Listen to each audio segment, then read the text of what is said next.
Hello, everybody. What's going on? Welcome back to another episode of Anecdotes with Alex. I'm Alex, your host again.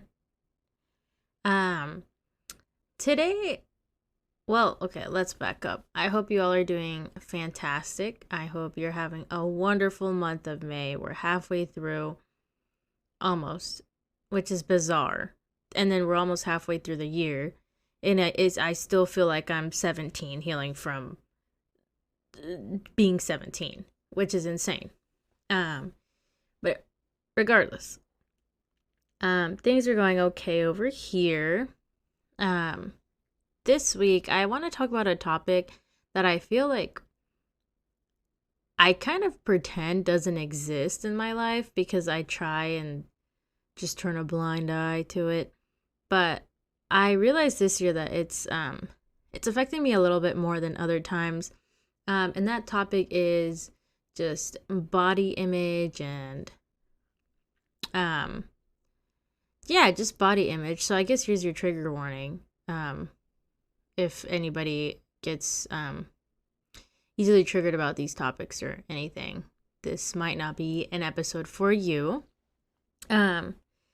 Just because I don't really know where I'm going with this. I just know I wanted to kind of talk about it. Because it's something that I'm really struggling with, to be honest. This year, this is the heaviest I've ever been in my entire life. And I am somebody who has always, always, always struggled with my body weight and my just body image. And I'm not like a naturally athletic person either. That's just not the way I grew up, or just kind of what I did as a growing up, or even now. I wouldn't say I'm a naturally athletic person. I'm not somebody who just, I put on weight very easily, and it's very hard for me to lose the weight. And there's other factors, like I'm fairly certain I'm addicted to sugar.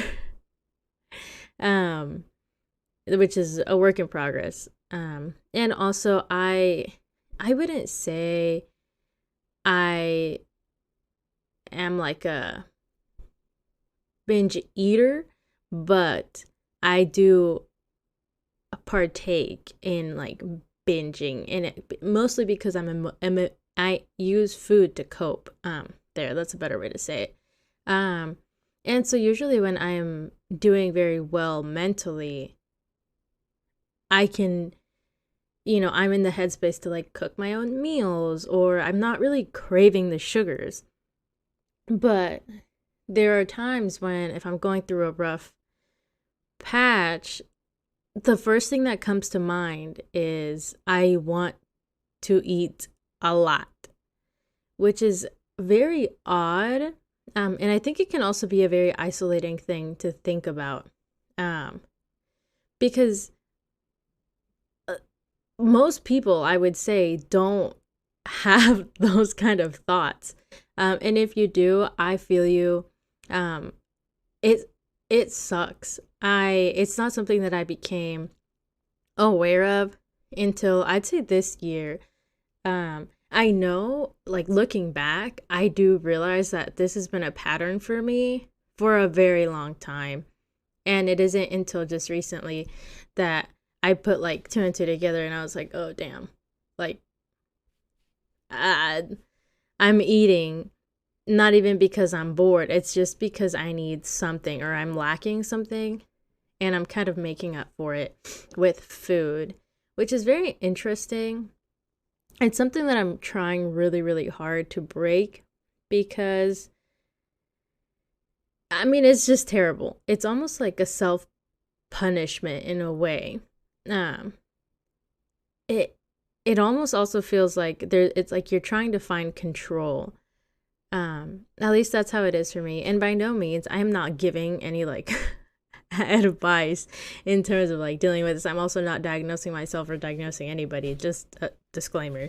But that's kind of my observations in terms of myself and my patterns. Like yesterday, I honestly had a pretty rough day yesterday. And as soon as I found myself in like a low, like anxious mood, I kid you not, it's like I'm out of my brain. I am out of my mind. And I re-downloaded DoorDash. I signed up for another monthly subscription of a Dash Pass and I ordered some Thai food. Tell me why.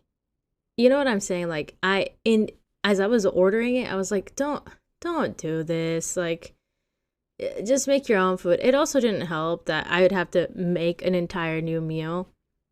And I just didn't want to do that. Um and but the real reason wasn't, oh, I'm too tired to make food. It was, I need to feel something good. Um and I just went to get food. Which is very damaging. Not only like is it damaging because it's very impulsive and it's just kind of like a self-soothing mechanism. It's also not good for my damn wallet. After everything was said and done, like food aside, then the Dash Pass membership, and then the couple of fees that you still get charged for, which is insane, and then the tip, it was almost $30 on a single meal. It's crazy, girls. I was diva down. And then afterwards, I like eat it and I'll just keep eating until I'm like overly full. And then I'm like, it's so weird. You go then through like, or I do, I go through this weird, like, just keep stuffing yourself. Like, you're already here. You might as well. And it gets really, really terrible. And I don't think I've ever met somebody. Obviously people don't go around walking around yelling that they have these weird like impulsive thoughts and that they are struggling with like emotional binging episodes and stuff. But I feel like even on social media you don't really see that. You know what I'm saying? Or people will take what like emotional eating or even binge eating patterns um and they kind of morph it into something else. And it almost makes it feel like it's not being taken seriously. And it, like I said earlier, it's kind of isolating because it's like, oh my god, am I like mentally fucked up or what? Like what's going on here?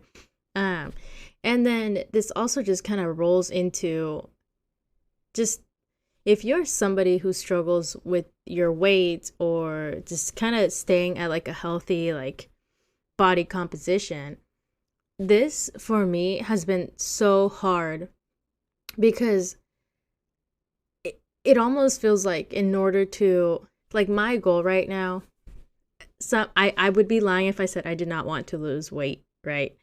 But I oscillate between I should probably be losing some weight and maybe I just need to change my body composition, right? Like put on some muscle, start eating a little bit well, and if I lose it as a byproduct, that's fine, but I should just be looking or working to just look and feel my best in terms of like how I view myself, which it changes all the dang time because again, I'm so unsure of what my body should even look like or what a normal body looks like most of the time.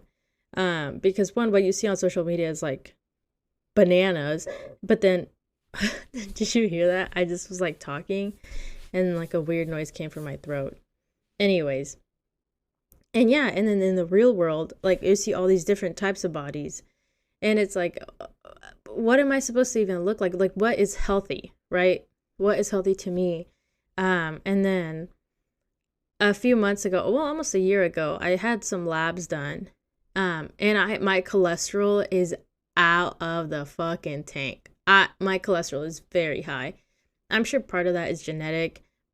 Part of that is just, I was eating like garbage at the time.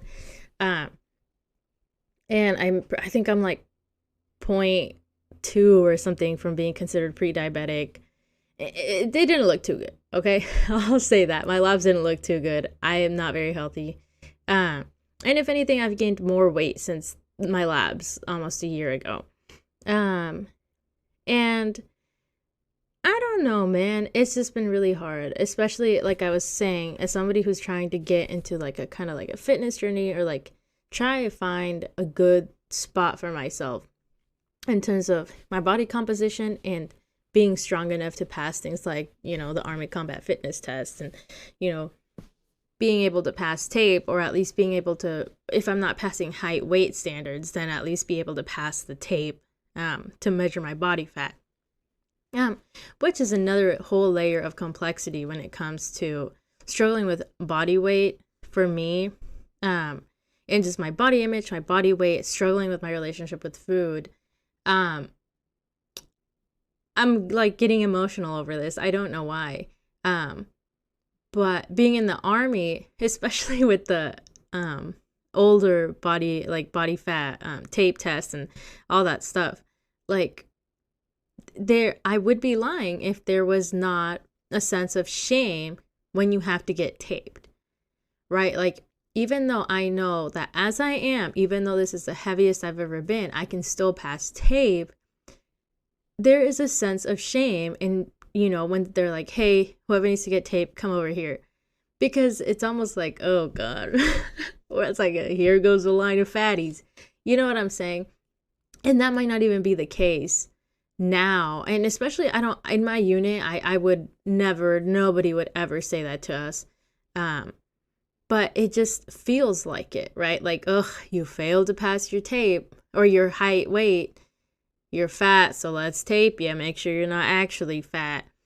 It just feels super heavy, and I don't know. And it almost gets to be too much sometimes, because then I feel like when you add in the part of me being like an emotional eater and binging on those like super stressful times or emotional times, that adds such a huge layer of complexity to my fitness journey, right? Because it almost feels like I'm at the will of my brain, but my brain doesn't work all the way there. You know what I'm saying? Like,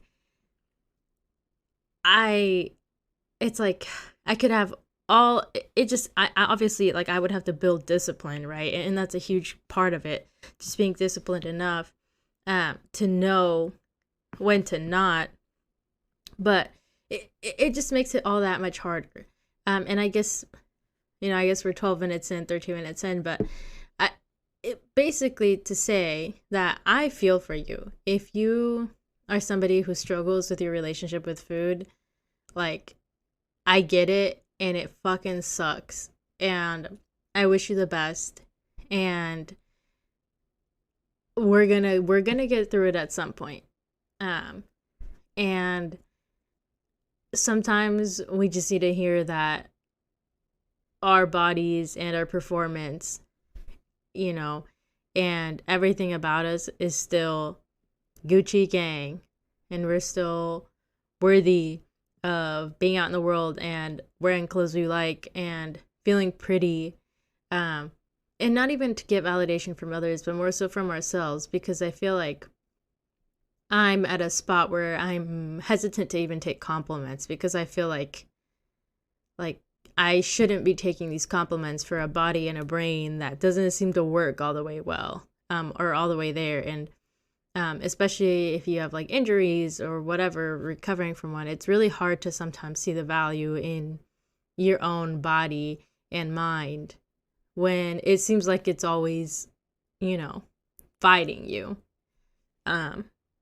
So yeah, just know that your mind and your body are more than worthy of being, around everybody else's. And you're more than, capable of living a wonderful life, even if you're always kind of at odds with yourself.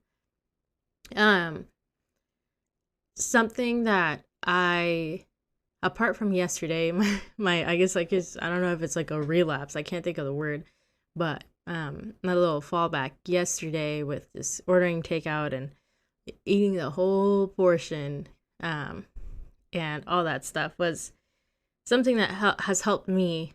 I would say it's been like a month or so since I had an episode kind of like that. And what has helped me is keeping things at home that I can munch on when I get those big feelings, because I still have goals that I want to achieve, right? So like right now, I'm trying to eat at my maintenance calories, while taking up strength training again. Because I feel like if I were to go into a caloric deficit and start training, I'm probably just gonna gas myself out and undereat. And while I would probably lose weight, then I'd probably lose any sort of gains I've made at all. So yeah, I've been trying to eat maintenance. And what has helped me is keeping stuff at home.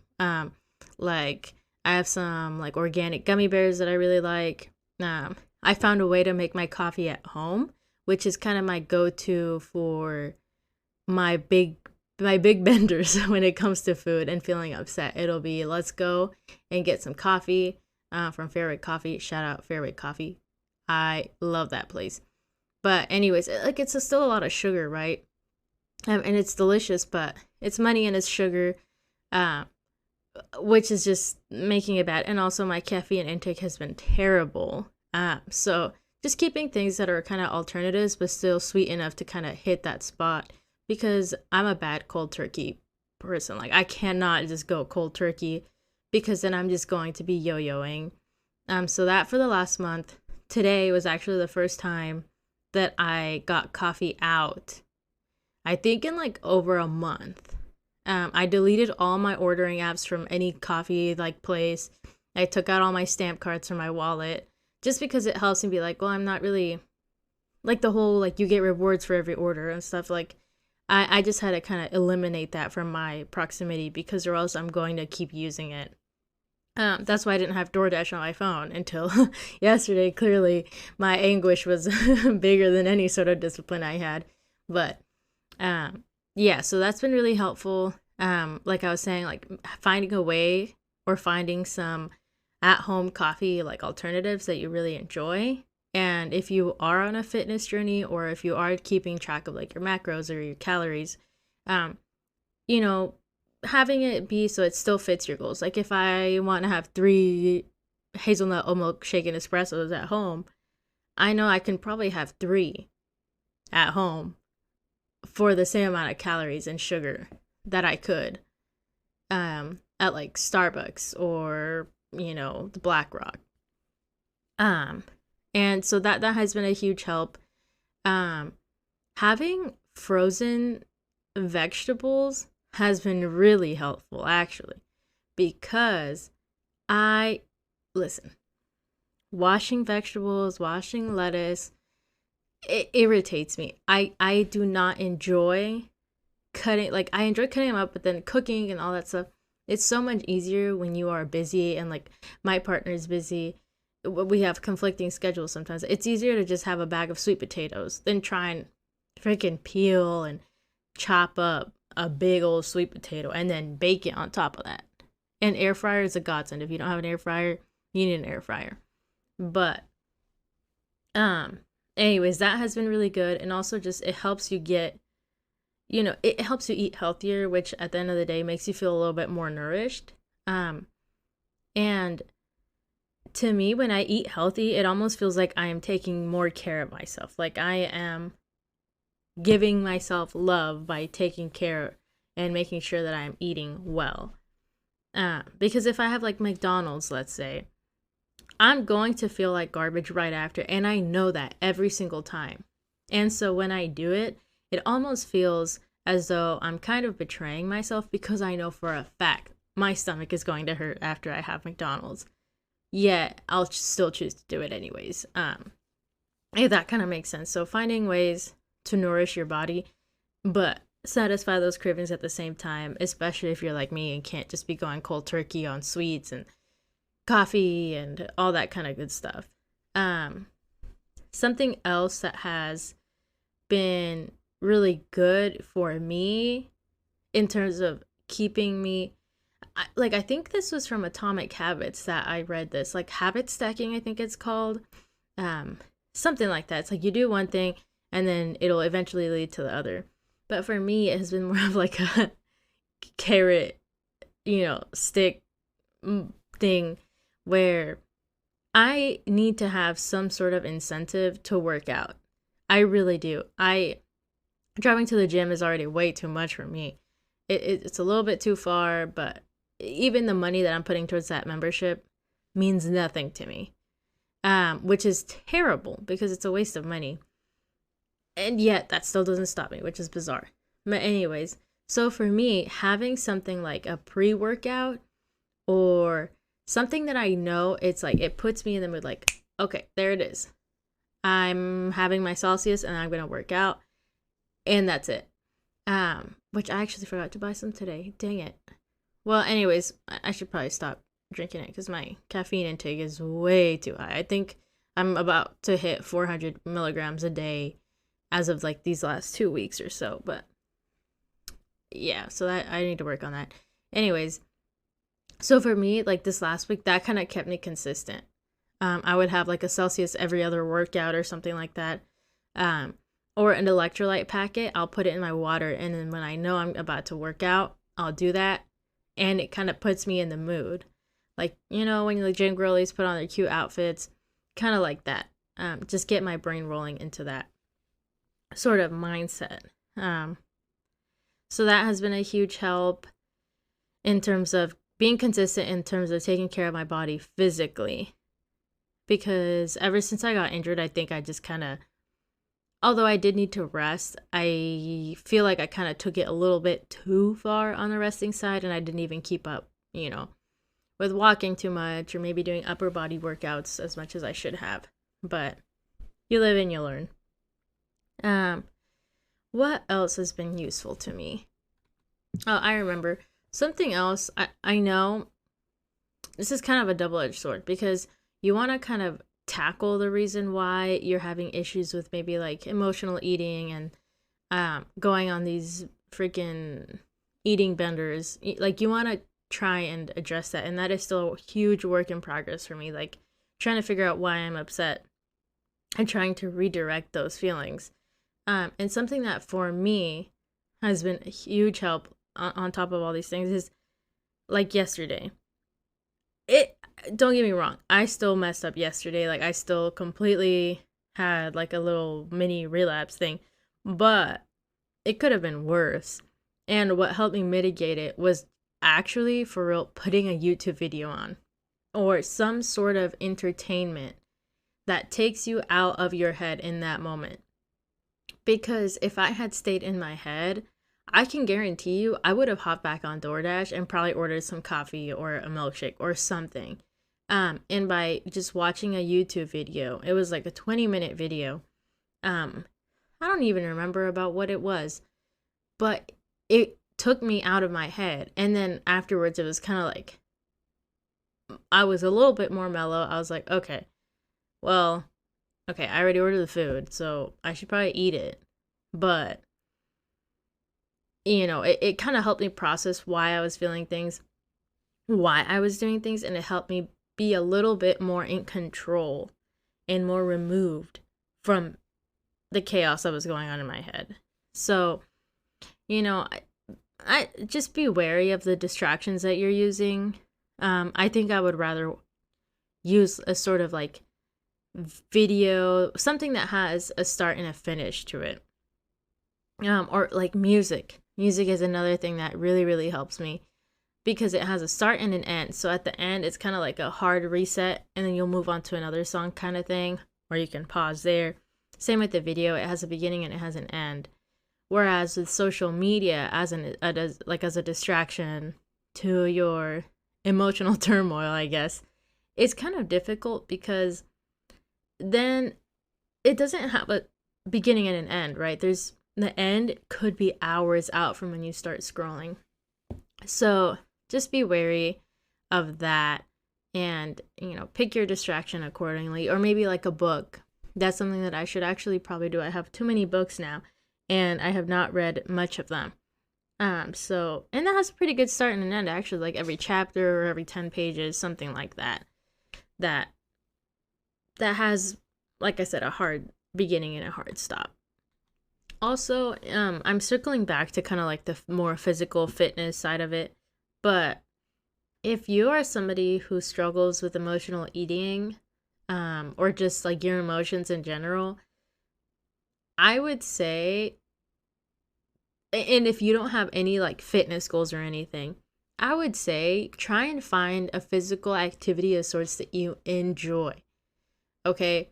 Because I have said multiple times, I am not a particular fan of strength training because this is weird, but I don't like to carry things. I just don't. I don't know why. Maybe I was like a dainty little princess in my old life or my past life. I don't know, but I dislike carrying things. It just, I can't. I don't like it. So, by that sense, I really kind of don't like strength training. But for me, like, I know I have things to pass that required me to be strong in some capacity, like the Army Combat Fitness test. So, if I didn't have any sort of like standards that I had to meet or pass, I'm going to be completely honest with you, I would probably only walk. I love walking. I could walk all day. Put my little headphones on and go on a walk. That would be fantastic. So, try and find something that you enjoy doing. And also, if you are going through something emotionally, I have found that sometimes doing a workout that I don't want to do or that I'm not particularly fond of is not going to help me. If anything, it's going to make me be like, fuck this shit. Everything sucks. No.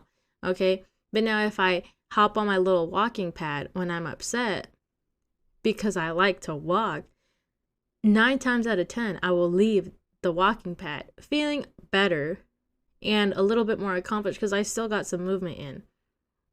And I don't feel as bad, right? About my entire situation. It'll kind of, what are they called? Like it releases endorphins or whatever, some sort of chemicals. And I just feel better. So just, it's up to every person, but that has been something that has helped me navigate some of these hard times. What else? Oh, you know what else? This is an idea I got from Reels, I think. I can't remember the person who was doing them, but it's basically making adult Lunchables. Especially, this is really helpful too if you're counting calories like I am, because you can kind of measure things out and for the week or whatever, or just have snacks that have, easy to scan barcodes and stuff like that.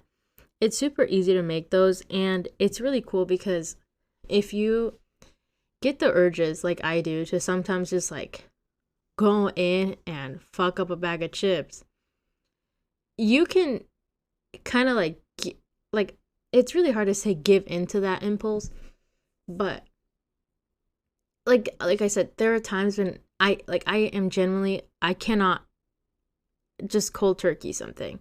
So for me, that Lunchable had been kind of a saving grace for some time because I would put in whatever little snacks I wanted, and if I did get those urges to just go ham on something, I would pick up the Lunchable and I could devour the Lunchable, and I'd be like, okay, at least this was a controlled, it's a controlled episode, I guess, is what I'm trying to say.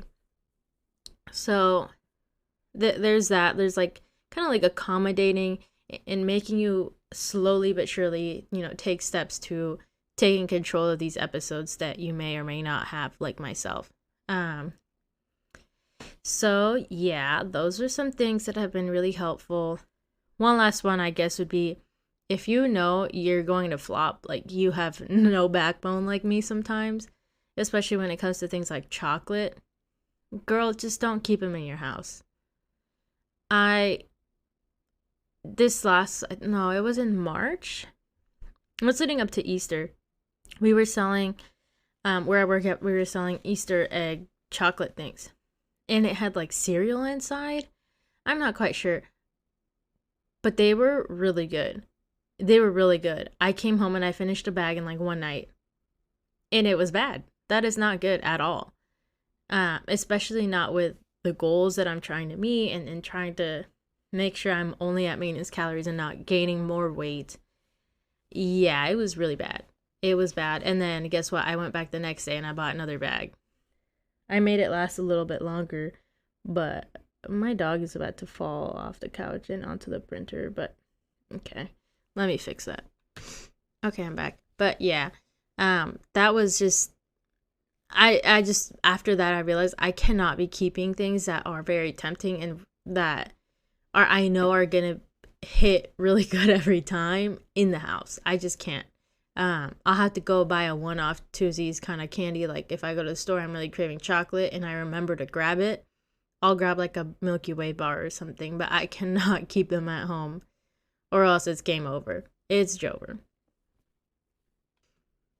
So yeah, and then I think I'll just wrap up this kind of uncohesive, semi-cohesive stream of consciousness about how body image and struggling with body image and having a bad relationship with food, it just kind of sucks. And I feel like this is all I've talked about this entire episode, but hey, if somebody kind of relates to it or finds some sort of,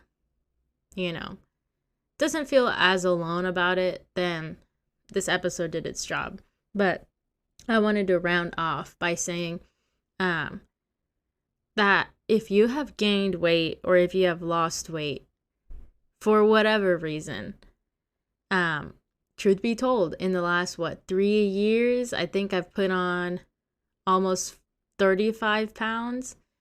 And that has been super, super hard to cope with, especially as I navigate, like we're getting close to summer and stuff, and seeing clothes that maybe a couple years ago fit perfect, now I'm struggling to fit into, or it doesn't fit like I want it to, or I don't look like the way I want to in certain clothes.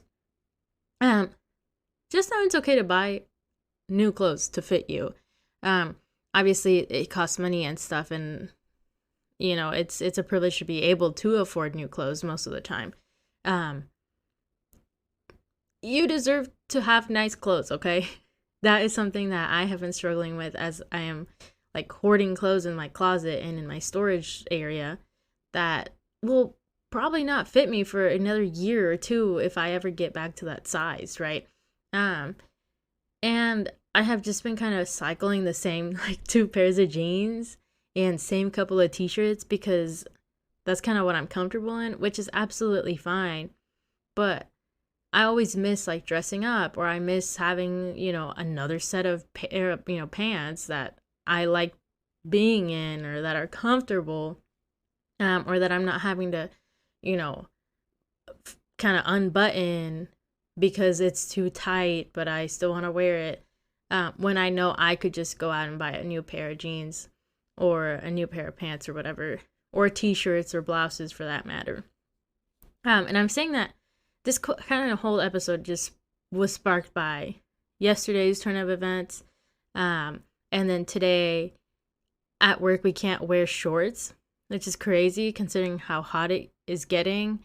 But people can wear short skirts. Anyways, that's a completely different topic for another day. But I don't really have light pants. I don't have breathable pants that I fit into anymore. And I was kind of holding off, and I've just been wearing like suffocating thick jeans. And it has just been terrible. And I don't know why I've been putting myself through the misery. So today I was at Walmart and I just grabbed, a loose little pair of jeans. Not jeans, like, what's it called? Like linen pants. And, I brought them home and they fit and they're nice. And now I can actually wear other clothes, that go well with these pants. And I just wanted to say, you deserve to have nice clothes or clothes that you like. And you deserve to feel, comfortable in them. And you don't need to be crucifying yourself every time you step into your closet because you don't know if the pants are going to fit again, or if last year's shorts are going to fit again. And I also hope that if you have kind of anxiety or just mixed feelings about going to the store and getting some jeans and trying jeans on because you don't know if you're going to fit into your old size, which also fuck the sizing system for women. I'm never going to understand why I'll fit into like a size 10 sometimes, or depending on the brand, I have to be a size 17. I will never ever understand why women's clothing have such crazy discrepancies in their sizes, brands, styles. Like, it's bananas. You know. I mean, Miss Taylor Swift said it. Maybe I'd be quicker if I was a man. If I was a man, life would probably be easier. Who knows? But anyways, yeah, just, I hope you don't have those feelings anymore. And if you do, you're definitely not alone. Because when I was looking at those pants earlier, I'm telling you, my body image is so bad. I was looking at like the 1X sizes in pants because in my mind, I thought that was what I should like be using, and I don't know why, but it is incredibly distorted.